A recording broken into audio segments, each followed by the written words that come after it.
Boa noite, pessoal, que é a Proellen, tia Ellen blogueirinha, durante esse período que nós vamos ficar longe uns dos outros, porém muito perto um do outro de espírito. A primeira coisa que eu vou esclarecer para vocês é que balé é muito mais do que só execução de passo, elaboração de coreografia, execução de coreografia, aquisição de forma física, enfim. O balé, antes de mais nada, ele é uma arte, tá? Ele é uma arte com bastante tempo de história, muito tempo de história. E nós vamos, nesse nosso primeiro momento, falar sobre a história do balé até um determinado ponto. A história do balé, ela primeiro começa pela história da dança. O homem, ele começou a dançar antes mesmo de falar, né? A imagem mais remota que nós temos sobre dança ou referente ao mundo da dança é uma imagem que foi pega numa caverna em Cogul, numa província chamada Lérida, na Espanha, e é uma imagem que é do período mesolítico, de mais ou menos 8.300 a.C., tá? A imagenzinha aqui, ó. Aí o que acontece? A dança, antes de ser balé, a dança era apenas dança e ela era algo muito espiritual, chegava até a ser litúrgico. A dança tinha um caráter próprio de culto e de participação coletiva, com a intenção de se tomar contato com o sagrado para se agradar deuses e fazer-se pedidos ou agradecer-se a coisas que se conseguia. Então, o homem dançou para pedir a chuva, o homem dançou para agradecer o sol, o homem dançou para que a noite acabasse, ou o homem dançou para comemorar que o dia tenha chego. Enfim, existem milhares de relatos, né, históricos, estudos de historiadores que falam que a dança começou desta forma. Antes mesmo de se falar, dançava-se principalmente para os seus deuses, que no princípio eram os nossos fenômenos naturais. Então, muito antes da dança se apresentar no formato que a gente conhece hoje, que é palco, plateia, né? A dança na Idade Média, então vamos pular lá da pré-história, o homem dançava para pedir para os seus deuses. Depois o homem dançou para demonstrar seus estados de espírito. Enfim, chegamos num ponto que estávamos na Idade Média. E a dança, ela começou a ser proibida pela Igreja Católica. Então, ao longo da Idade Média, a dança, ela era proibida. Isso não quer dizer que não havia dança. Os dançarinos, eles faziam os shows deles nas feiras, nas ruas, a troco de qualquer dinheiro, né? Existem os relatos de que os dançarinos, durante a Idade Média, eles eram pessoas muito pobres, que viviam muito à margem da sociedade e que, embora todo mundo gostasse de ver eles dançando e desse um troco para eles, não queriam ficar muito próximo a eles. Então, isso era a dança na rua, né? Antes de ser como a gente conhece hoje. Como a dança não tinha esse caráter profissional e tinha inclusive essa coisa meio marginal, os dançarinos, eles viviam com muitas restrições, chegando até a ser confundidos com mendigos, viver em estado de mendicância. Inclusive, a gente tem aqui, ó, que o concílio é uma junta da Igreja Católica. Sabemos que não é um post religioso, mas durante muito tempo o Estado não era laico, né? Quem tomava conta da política mundial era a Igreja Católica, principalmente durante todo esse período da Idade Média. E houve dois concílios, um concílio em 1465, concílio de Vannes, e o concílio de Trento, em 1562, onde ficou proibido a dança. A dança ficou formalmente proibida, tá? Não podia haver dança nas festas e nas ocasiões religiosas. A dança estava proibida, mas isso significa que o povo não dançava, não, tá? Eles continuaram dançando para comemorar o equinócio, para comemorar o solstício, para comemorar a colheita, para comemorar a chegada da primavera, enfim, continuou-se dançar. Mas era uma dança que ela era combatida pela igreja, porque ela era considerada pagã, tá?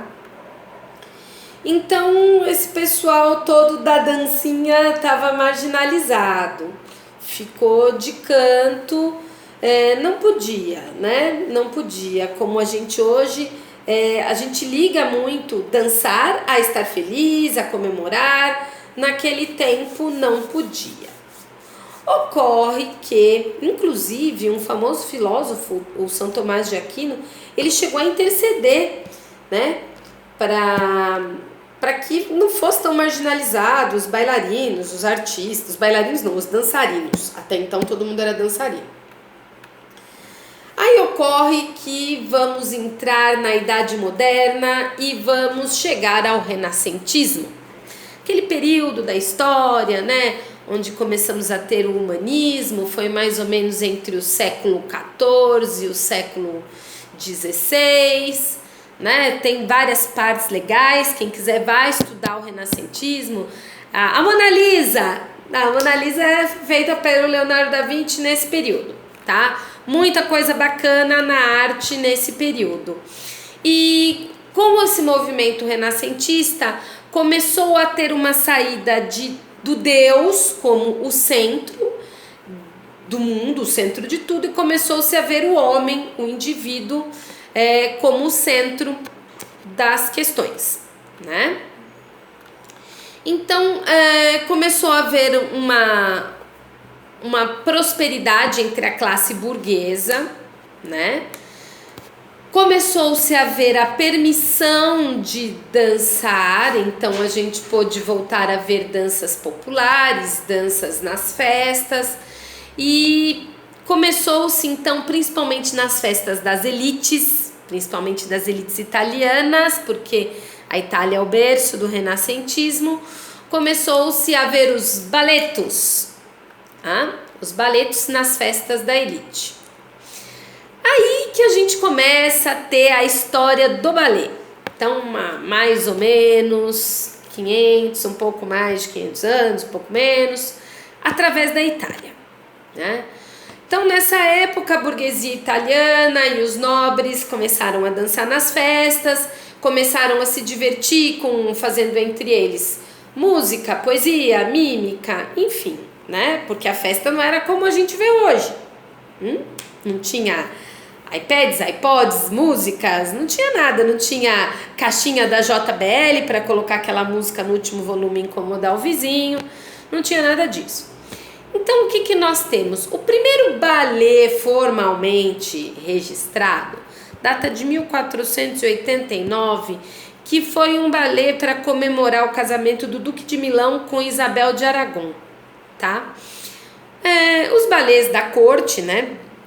Eles possuíam movimentos de braço, cabeça, sutis movimentos de tronco. Por quê? Porque as roupas eram muito pesadas, usava-se perucas muito grandes, muito pesadas. Eram outros tempos, as saias eram enormes, né? Quando você vai para a Europa, que você visita museus, você visita castelos, e você vê o tamanho que eram as saias e o peso dos tecidos, enfim, é de se prever que os movimentos eram bem curtos, bem pequenos.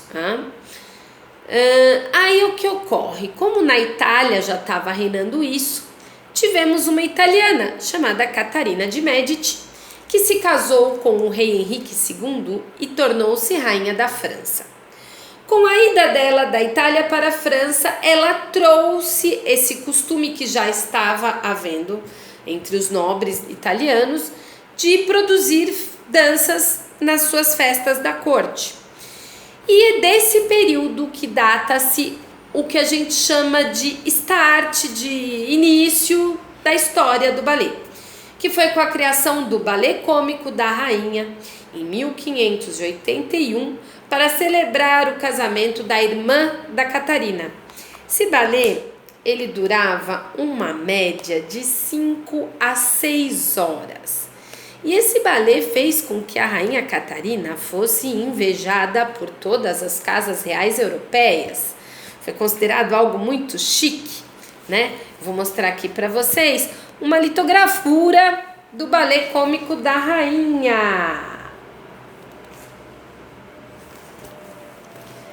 E vou mostrar também um folhetinho, uma propaganda, algo que ou um programa do Balé Cômico da Rainha. Todo mundo vendo?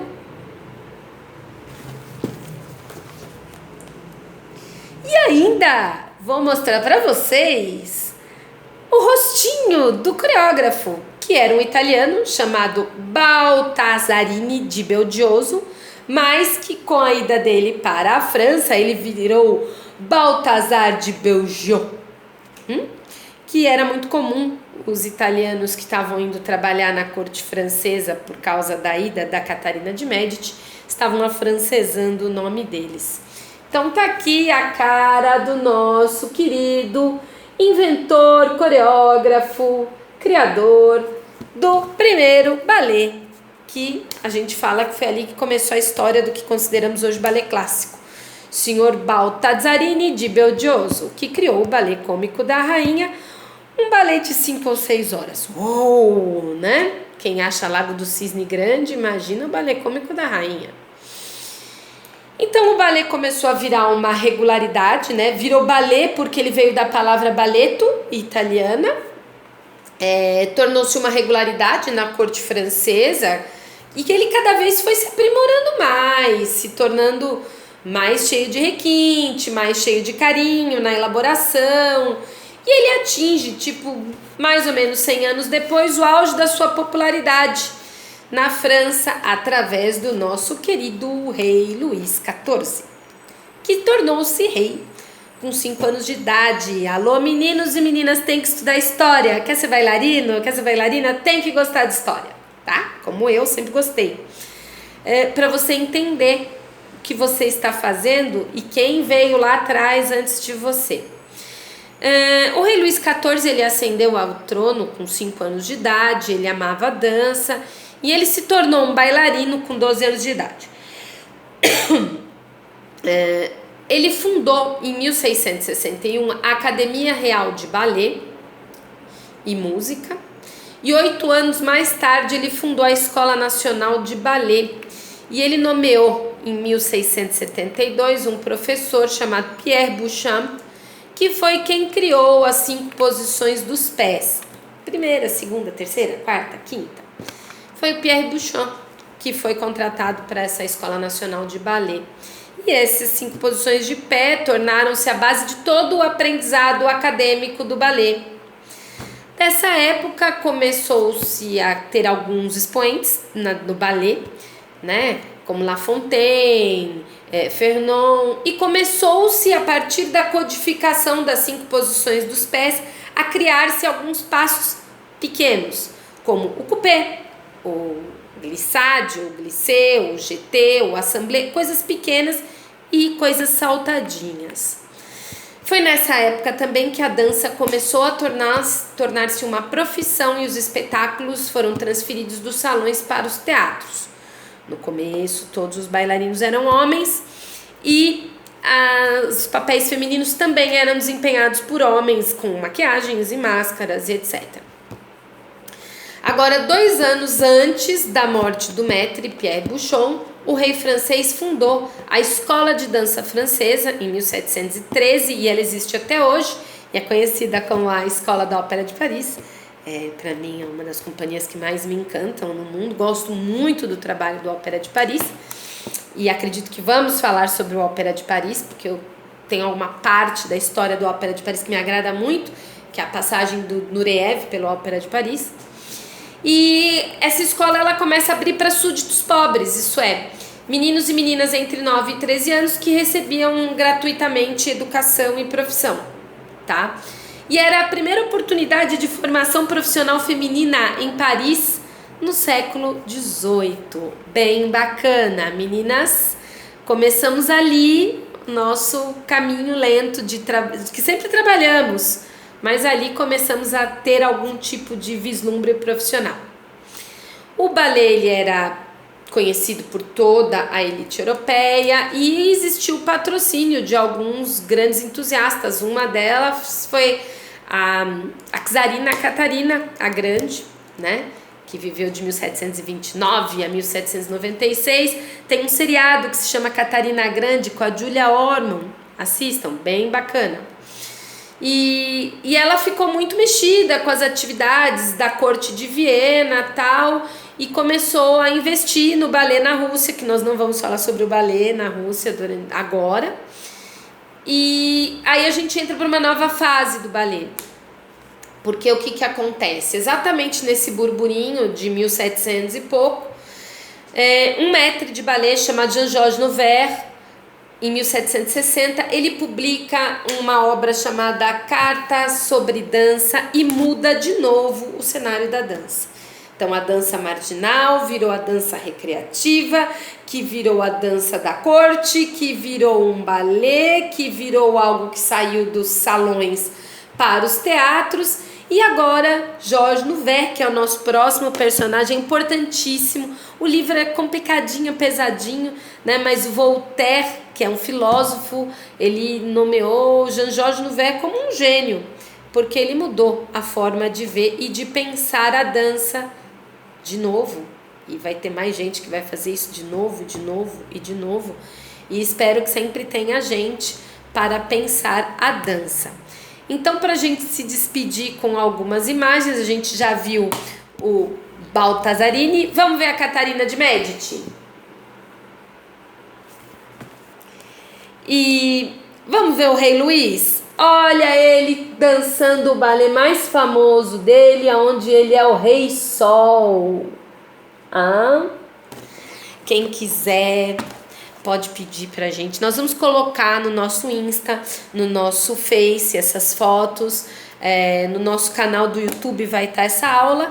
Então, hoje nós falamos sobre uma coisa super importante. Você é bailarino? Você é bailarina? Por quê? De onde? Como tudo aconteceu, né? A gente não tem como fazer algo se a gente não valorizar esse pessoalzinho todo que veio lá atrás. Só de balé são mais de 500 anos de história. Eu espero que vocês tenham gostado. Eu sou uma estudiosa de história da dança porque eu gosto de história. Estou fazendo durante esse período Momento Blogueirinha, Tia Ellen, Espaço Clássico.